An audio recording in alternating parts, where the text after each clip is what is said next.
پھر کئی 100 سال کے بعد مکہ کے افق پر عدنان کا سیاسی ستارہ جگمگاتا ہے۔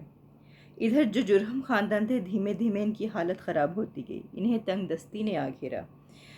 نتیجہ یہ ہوا کہ انہوں نے بیت اللہ کے لوگوں پر، آنے والے لوگوں پر زیادتیاں شروع کر دیں، اور خانہ کعبہ کا جو مال تھا انہیں بھی کھانے میں انہوں نے پرہیز نہیں کیا۔ اور جو بنو عدنان تھے، اندر ہی اندر یہ بنو جرہم کے اس حرکت پر کڑتے رہے۔ تو ایک قبیلہ جس کا نام بنو خزاع تھا، اس نے کچھ بھانپ لیا۔ اس نے دیکھا کہ جو عدنان ہے، جو جرہم سے نفرت کرتا ہے، تب اس نے وہی ان لوگوں کے جو زمانے سے چلا آ رہا تھا کہ جو ایک دوسرے کا دشمن ہو تو وہ دشمن وہ دوست ہوتا ہے۔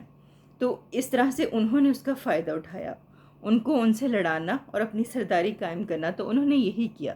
بنو خزاع نے کیا کیا، انہوں نے بھی بنو عدنان سے جو چڑ تھے، نفرت کر رہے تھے، تو بنو عدنان کے کسی ایک قبیلے کو اپنے ساتھ لیا اور بنو جرہم کے خلاف اعلان جنگ کر دی۔ تو انہیں مکہ سے نکال کر اقتدار پر خود قبضہ کر لیا۔ بنو جرہم نے مکہ چھوڑتے وقت زمزم کا کنواں پاٹ دیا۔ اس میں کئی تاریخی چیزیں تھیں، وہ دفن کر کے ان کے نشانات بھی مٹا دیے۔ جیسے پہلے زمانے میں فارس اور ایران بڑی بڑی سلطنتیں تھیں، تو ان کے پاس مال و دولت کی بھی فراوانی تھی، تو وہ سونے جواہرات جیسے چیزوں اور ہرن، سونے کے بھرے ہوئے ہرن کو ان میں دفن کر گئے، اور اس طرح ان میں بہت ساری تلواریں اور بھی دوسری چیزیں شامل تھیں۔ تو وہ سب بھی جرہم نے زمزم کے کنویں میں ڈال دیے۔ حجر اسود نکال کر وہ بھی زمزم کے کنویں میں دفن کر دیا، اور پھر یمن چلے گئے۔ مکے میں جرہم قبیلے کا وجود 2100 برس رہا، اور حکمرانی انہوں نے 2000 سال تک کی۔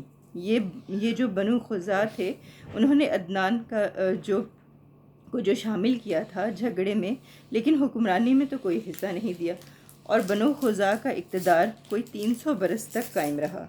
پھر وقت گزرتا رہا، ادھر جو عدنانی قبیلے اور بھی تھے، مختلف جگہوں پر پھیل گئے، اور قریش کی تھوڑی سی شاخیں باقی تھیں جو خانہ بدوش تھیں، اور بنو کنعانہ بھی تھوڑے موڑے گھرانے تھے وہاں پر موجود تھے، لیکن کسی کو بھی مکے کی حکومت میں اور ان کی تولیت میں کوئی حصہ نہیں ملا۔ پھر آگے چل کر ایک بہت بڑا لیڈر ان میں پیدا ہوا، جس کا نام قصی تھا۔